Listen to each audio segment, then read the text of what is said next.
क्रोधः स्थितधीर्मुनिरुच्यते।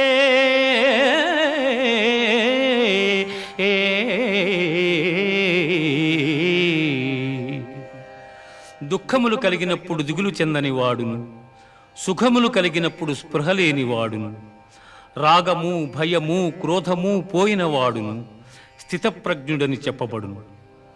ధ్యాయతో విషయాన్ పుంసః సంగస్తేషూపజాయతే, సంగాత్ సంజాయతే కామః, కామాత్ క్రోధోభిజాయతే.